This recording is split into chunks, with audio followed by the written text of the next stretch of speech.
Okay, ladies and gentlemen, we are moving on to the next session. I myself is working for an IT company. We are IT services company, SSG Tech, where innovation is an everyday job. We do it in the morning, at noontime, in the evening, even at night. So it's all the time. We are thinking. Now, you have quality minds, you have great brains, but still, you really need to structure and you really need to understand how the innovation must flow within the organization. Now, we will be listening how to actually structure innovation in an organization. That's the next discussion we'll be having. I, of course, want to invite one person whom we have always looked into from our early career life. We wanted to be like him because we wanted to follow his footsteps like some others who have been successful in this corporate world. A very much Bangladeshi person who understand our culture. We understand the insights of Bangladeshi people. And as a result, he has created and he has developed wonders across the industries that he has worked. This is none other than Munirul Kabir Bhai, and I really want.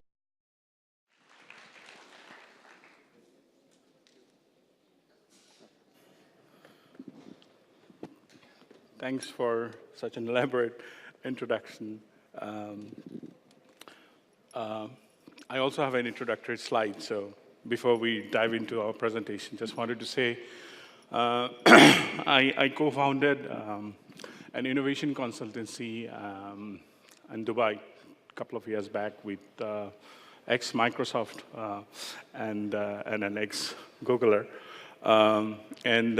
We basically work in the fintech, cybersecurity, and IoT verticals.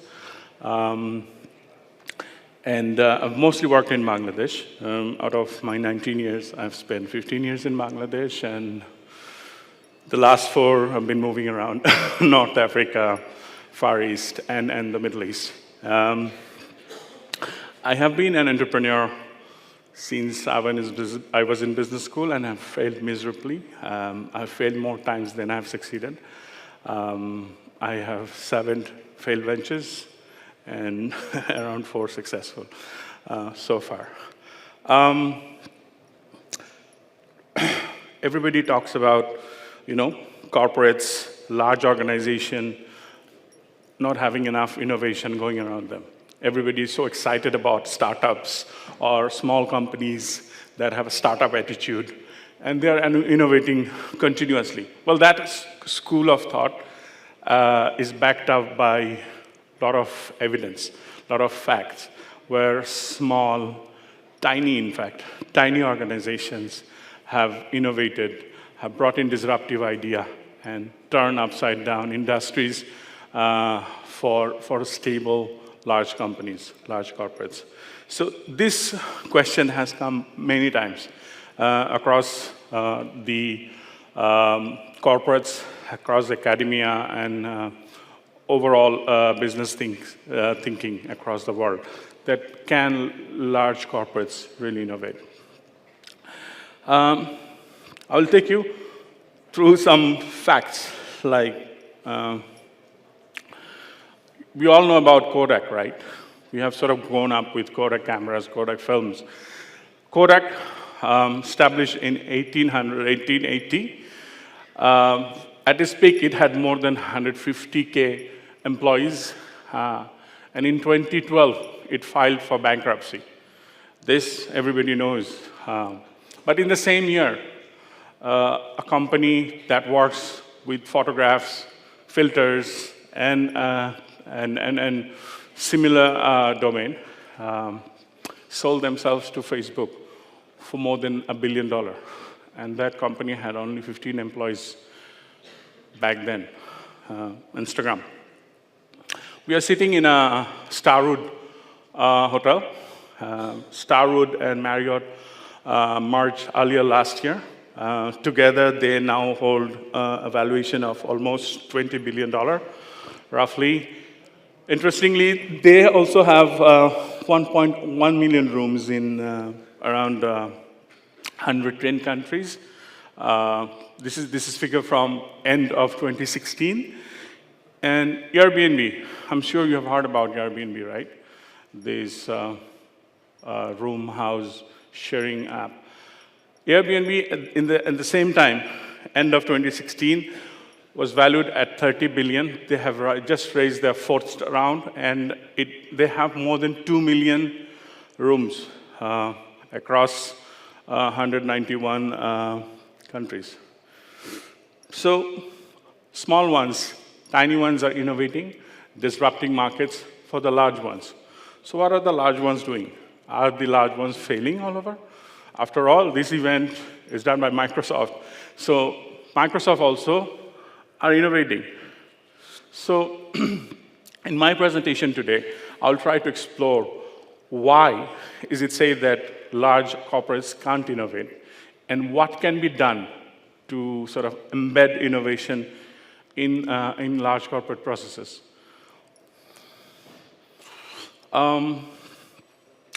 So what do you think? Like, I understand many of you are from large corporates. Do your company innovate? Like, are you innovating something, or have you innovated something in the last 5 years or 10 years that have really changed the market for you? Do you see it happening around you? Akhtar bhai? Yes? You are working in a bank, I guess. And what innovation has happened around you?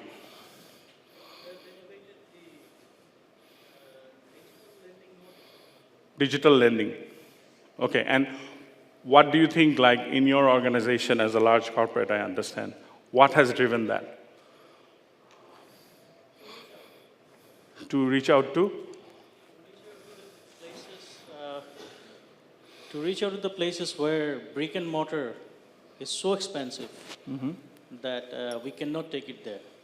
And also the need of validation of information basically driven that initiative. Okay, I understand that. So you have actually created a new market for you and Yes. sort of moved into there. Yes. Like, that is not traditionally targeted by banks. Yes. Yeah, that's commendable. But in spite of like having the resource, in spite of having the legacy, and in spite of having the exposure, large corporates do often fail to innovate. And there are facts and facts to prove that. Let's examine why they sort of fail or they don't innovate enough. First one is essentially the balance, balancing between short-term goals and investing into long-term. It is very difficult to be focusing on growth, year-on-year growth, and also investing into the future growth. It is very difficult, to balance the promise to the shareholder, the market share growth, the bonus for employees, and also having enough bottom line to support a new initiative, support a new project. It's difficult. And it takes a lot of guts, actually. It takes a lot of risk-taking. Corporates are stable, strong organization, very strongly grounded and footed. It takes a lot of guts to invest into future. It takes a lot of guts to take money from today's bottom line and invest into something that is yet to be proven. Very few companies, like obviously Apple, did that. In 2001, when they launched iPod, it was an instant success and it was growing. And Steve Jobs, against all odds, against his entire financial team's pushback, invested around $5 billion every year from the iPod into the iPhone. And he's the one who fought and actually put the entire iPod into the iPhone. So it takes a lot of risk, a lot of uncertainty to be handled with. And another thing that I feel that large corporates lack or doesn't have is this. Large corporates comes up with, a vision statement, a mission statement, goals, and, put that very strongly across the organization. They want to embed values. They want everybody in the organization to be able to connect to their mission, vision, and the goal statement. While that is very important, that is very important to have that strategy in place where the organization should go. But at the same time, it creates a situation where new thoughts, new ideas are not accepted. They are hammered in, and hammered in very strongly. And one of the key three drivers of innovation, the creativity, this disagreeableness, and urgency, which were pointed by Malcolm Gladwell in one of his keynotes a couple of years ago. These are the three sort of traits that are very important for innovation, but is sort of killed in large organization. I can take you through 2 case studies. The first one is obviously Apple. If we talk about innovation, we have to talk about them. So Xerox, you know about Xerox, right? So Xerox invented the first mouse, and they were very excited about it. They showed it to Steve Jobs, the UI that they created. They showed it to him and said, look, this is the future. And you don't have to write in codes using your keyboard. You can use this to communicate with your computer. Steve Jobs was so inspired by this idea, he ran back to his team, who were working on the computer called Lisa back then, and he instructed the team to throw it off the table and start working on the mouse. 3 years down the line, Apple launched the mouse. And the reason today we use an Apple computer as opposed to a Xerox computer is quite well known. So there was an urgency, like it was not his idea, and Steve Jobs is not famous for having his ideas. He got inspired by ideas from around, and he was, determined enough. He was in a hurry to convert ideas into reality, and that changed everything for Apple.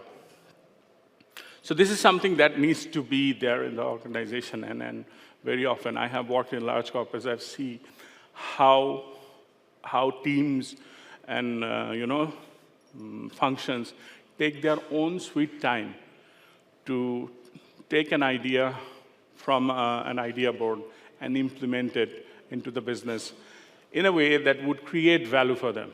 It's almost non-existent, if I may. Another one, this is a little old example. This is from 1950s, when child leukemia was a dreadful disease. If children under the age of 10 in US, their mortality rate from childhood leukemia was very, very high. There were medicines available. There were 4 medicines available, and their efficacy was very low. And it was very difficult to administer them because these 4 medicines were essentially poisons. And it was so dreadful for the children because they would have fever, they would get admitted into the hospital, and they would start hemorrhaging from every part of their body. And doctors would actually decline to go to the leukemia ward because it was too dreadful for them. Nurses would come out from the wards with blood splattered all over them. And they felt that even administering these medicines, this leukemia medicine on them, and to see them in more pain and suffer was was not a human thing to do. They thought that not giving them any medicine was a better choice than administering the medicine. But one doctor, Dr. Emil, who was a resident in National Cancer Institute in US, decided to go the other way. He got involved, he got engaged, and he formed an hypothesis that changed the way we treat leukemia today.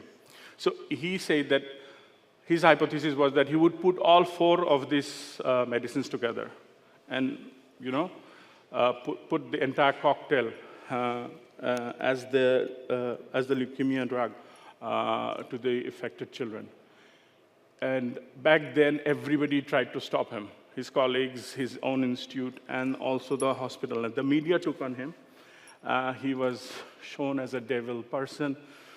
He was shown in a very bad light.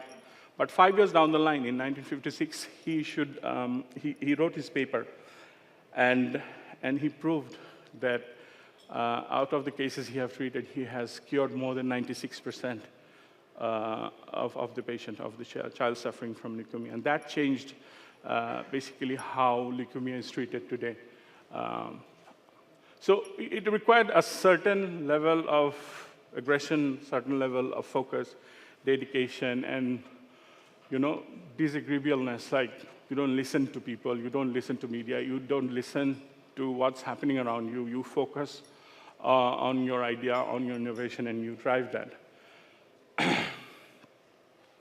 So these are the 2 examples where people have actually innovated into large organization, within large organization, be at the top or at the working level. So essentially, if you want, you can make the elephant dance. And I'll just lay out now like 3 processes that I have sort of came across over the last few years, and I feel that those are the three sort of themes that large corporates can adopt to dance. First one is, I'm sure everybody knows about how important thinking big is, and we talk about it. But what is thinking big actually? It's the requirement of, or is the situation where large corporates or the teams within large corporates who are, who are commissioned to do innovation are brave enough, are bold enough to state a large idea, to think about a large idea and state them as the big idea that they want to pursue. But while you have the big idea, and as you sort of start towards the big idea, it is also important that you have milestones on that roadmap. You leave one milestone at a time, and you break that big idea into smaller milestones. And also, it is important to fail. Very often, failure is seen as a very negative thing in corporates. It's one of the, like we say in Bangladesh, it's one of the biggest career limiting moves to fail. It's not taken, it's not accepted, and it's sort of a corporate taboo to fail. So it's important that we fail, otherwise we would never innovate. And it's almost unmistakably that every time you fail, you learn something, and you get more and more focused towards what needs to be done. Second is creating an empowered group within the organization that is not only taking charge of driving innovation in the organization, but is building value for the core business. We see that today it's sort of a fad that large corporates create an in-house accelerator or an incubator within organization. And it has worked for some people. For example, for Disney have their own sort of within the organization, they have their own accelerator, and where employees are putting in ideas, and some of the ideas are going through a process where they shortlist it and drive those. But it is important that these small accelerators should not become islands and detached from the corporate goal or the core business. So it is important that that bridging is there. And one good example is GE, where GE's innovation unit is basically connected to each and every division and drives sort of solution that would create value to the core business. The third theme is more about creating an innovation culture within the organization. And I see that happening across a lot of corporates. People want to innovate. People understand the risk of remaining in a status quo and not innovating for the future. But having it inside, embedded into the culture where people are allowed to think, people are allowed to disagree, people are allowed to challenge, people are accepted to fail. These are some of the things that would create that culture where actually innovation thrives. And one last thing, I think it is important that large corporates should also position their innovation. Where are they going to innovate? And this is a matrix that is quite famous across corporates, where you can decide the spread of the innovation across product and processes. And in terms of focus, very specific product, internally focused, or more broad-based, that is sort of a general cultural focus, or on overall business model. So this sort of matrix, you'll find it on the net, sort of helps corporate to position it. So it's also important that we position innovation rightly within large corporates. So that's it. That's it for me. If you have any question, comment.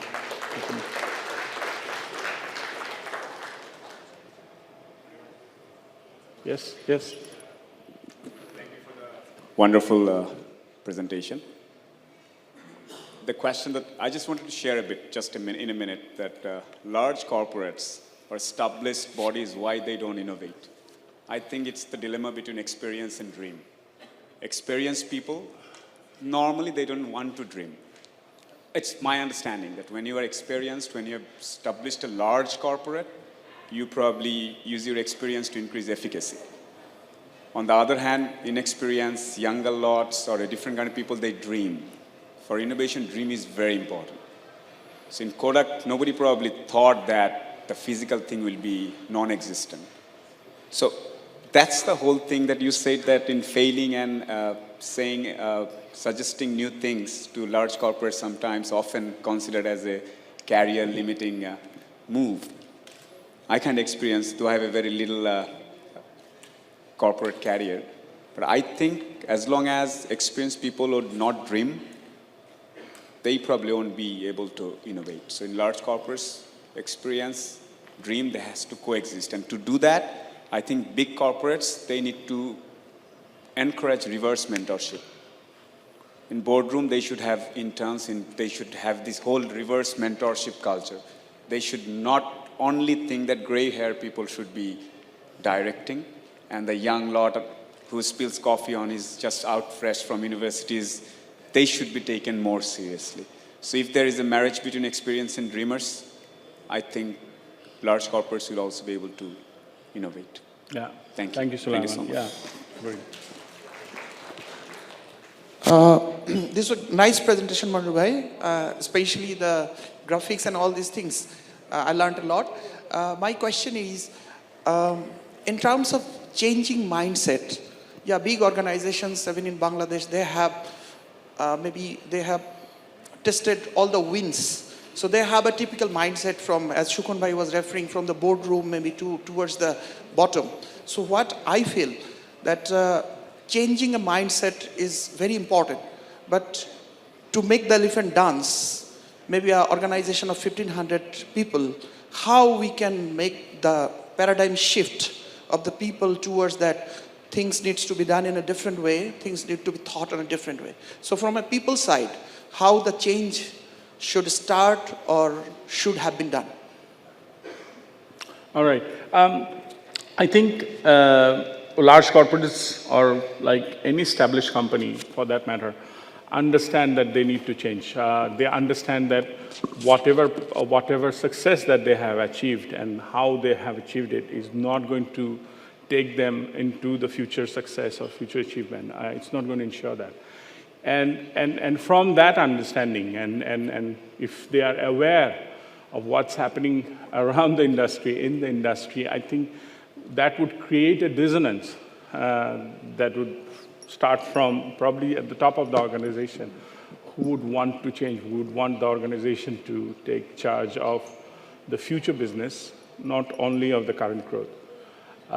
In terms of embedding it within the organization, I think it is important to, like you said, the paradigm shift, the change in the mindset, the change in the thought process, the change in how sort of we accept people's idea, how do we give feedback, and how do we sort of encourage ideas to flow from across the organization, like Sulaiman was saying, from top to bottom, but also across the organization and across the industry. So I think that is much more important, where people are open. I think organizations need to open up to not only within their organization, also across the industry. Hello. Yes, I would like to ask a hypothetical question. Sure. If the large corporates start doing innovations, do you think there will be less startups coming into the ecosystem? I don't think so. I don't think so. I think new ideas sort of dawns into people's mind, and it will continue to come no matter, however large the incumbent is. There would be new people coming into the industry with new ideas. Some of them would fail, but some of them would succeed and change the industry. Last question. Thank you for a nice presentation. I have a question, which is, for an individual or for a small company, when they go for an innovation, is their own risk. But in the competitive environment of in a large corporation, how do you think that you will stop the hoaxes? I mean, when